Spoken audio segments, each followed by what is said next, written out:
Iran ekoze olulumba sinziggu era nga luno lubadde lwa kuwoolera kulaga ggwanga erya Isirayiri nti wembadde ndi ate nsobola okuseetukako ne ndeeta ebizitoko. Munnange eno large scale of attack era nkingiddwa ku ggwanga erya Isirayiri era nga balunkinze revenge missiles oba revenge missile attack ku ggwanga erya Isirayiri oluvannyuma lw'okwasasinatinga abakulembeze bakomanda mu ggwanga erya Iran. Kobbo katujje tubalage nti mugenda kubeera nga mukisasulira. Kakati kinajjukirwa nti munnange eggwanga erya Isirayiri lyakoze olukwe era nga ne likuba munda mu ggwanga erya Isirayiri mu ggwanga erya Iran nga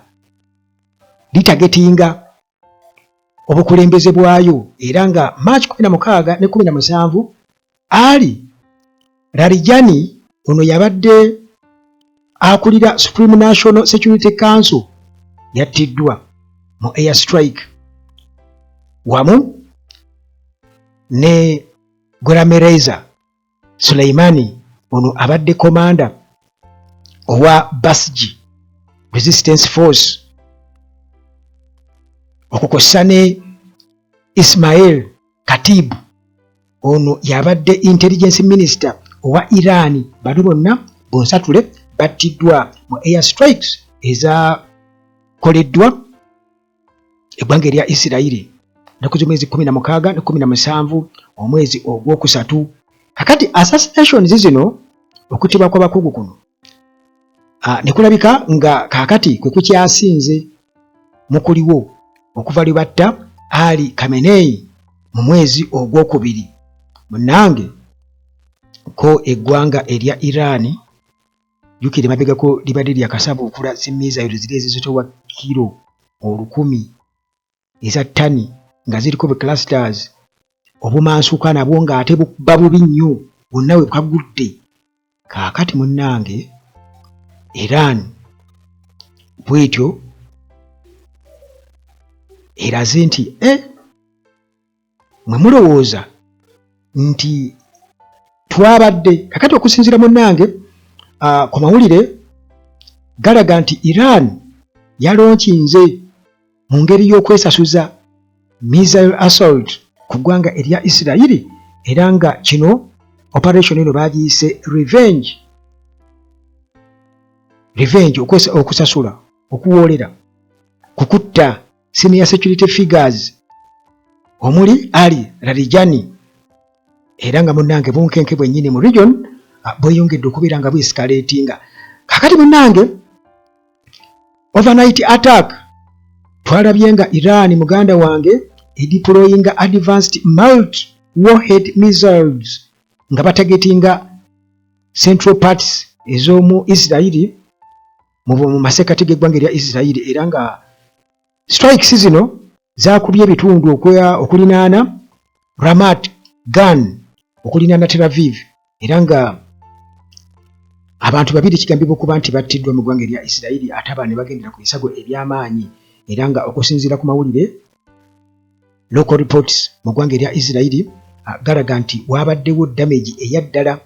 nti missiles zino zakosereza ddala eggwanga erya Isirayiri omuli ne impacts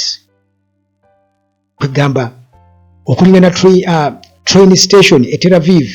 nayo bakubye bubi nnyo. Kakati munnange ejje lino erya Islamic Revolutionary Guard Corps lyamaze dde okubeera nga likakasa nti ffe tubakubye ate mulwana n'abaani mbadde ffe abakubye era tubakubye tugenda kubongerera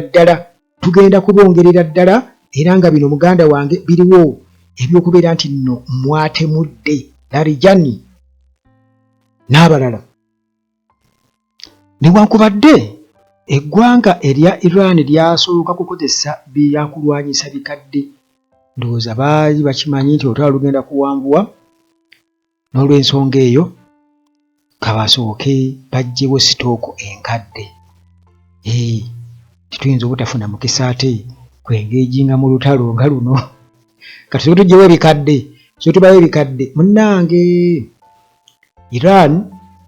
ng'oggyeko missiles ez'enjawulo zezze eyolesa, kati yaleese gye bayita Segil missile, omuntu ogusokedde ddala munnange mu lutalo okubeera ng'ekozesebwa wakati wa Israel ne US, wakati waayo ne Israel ne US, era nga eno Segil missile erina ebintu nga 5 bye bagimanyiiko eby'amaanyi ebya ddala, era nga bagamba nti eno nzito nnyo ate nga ekuba mu buwanvu obuwererako ddala, ballistic missile, long range ballistic missiles, era nga mbu esobola otuuka target mu ddakiika buddakiika nga yatuuseyo dda mu lutemya lwaliiso oba kyetegeka nga yo yatuuse dda. Era amannya bagiyita agawerako ag'olusuusuuzo baluuta lusuutiizo kiri waana bagiyita Asura, simanya Ashura missile, naye eno nga bwe kugambye nti erina ebintu 5 bye bagimanyiiko, nti eno Segil 2 kigambibwa okuba nti baagikolera mu ggwanga erya Iran, tewali walala, era nti bo nga baagikola nga basuubira okuba nti kale tekka wansi wa kilomita 2,000 bwe beetambudde, era nga bagamba nti kale bw'eba nga tezitowa kale waakiri olusanvu kireba eruweza waakiri, naye ng'okusinziira mu ku Center for Strategic and International Studies CSIS bagamba nti missile eno eriko nga meters 18 mu buwanvu, era nga mu diameter wali badde obugazi bwayo mu bwetooloovu 1.25 mu diameter meters. Kakati ate obuzito bagamba nti esobola okunukkiriza obuzito 2,300 2,300, twogera ku kilo 3,600 kilograms obuzito. Baasooka ne bakasuka eri eya kilo 10. Kakati muganda wange eno gye baasaba okuludde era gye baabaludde mu masekkati g'eggwanga erya Isirayiri enzito nnyo Segil. Kakati eno munnange Segil 2 baagiwundawunda, era nga kigambibwa okuba nti erimu buli kimu bo kye basuubira okuba nti munnange kyetaagisa okuba nti missile eba yaabo nzibu nnyo. Kati okusinziira kuba CSIS aba Center for Strategic and International Studies, bano bagamba nti eno baasooka ne bagironkinga mu 2008 kyokka olaba nga nkugamba nti nze mpakana okuba nti Iran terina nuclear, kiterina nti Abamerika be baalina mu First World War, Second World War, nti bo Abairani kati tebabirina, nga basobola okukola bino ebisobola okuvuganya n'Abamerika essaawa eno. Bano bagamba nti mu kusooka 2008 mbu baagigezesa n'etambula nga kilomita 800. Ate omulundi ogwokubiri 2009 era ne baddamu ne bagigezesa. Kakati bagamba emirundi ena gye baagigezesa ejya ddala, emirundi ena ne baddamu emirundi emirala 6, bagamba nti eyo yatambula kilomita 900 mu Indian Ocean. 900 ate nga baleka teboogera kituufu. Kakati munnange ezo ze zimu ku ezo naye olutalo kati lugendedde ddala luli mu nnaku ziri mmeka 19 10 kati kubanga lwatandika February nga 28 temwerabira era nga munnange supreme leader Ayatollah ye yalufiiramu kati n'abano abasatu abalala nabo bwe batyo battiddwa.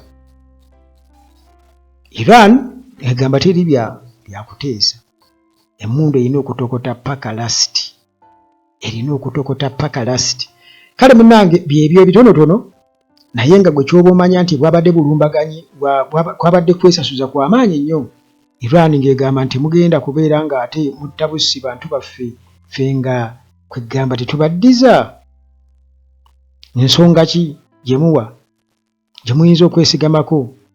nti tunaatya okubeera nga tubaddiza? Bwe batyo munnange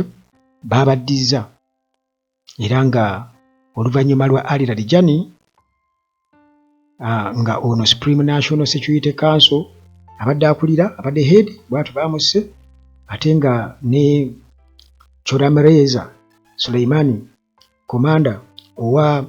Basij Resistance Force naye yafudde. Ismail Khatib owa Intelligence Minister owa Iran naye aba Isirayiri bamusse kakati ne bagenda babakolako obulumbaganyi nabo ne bagamba okay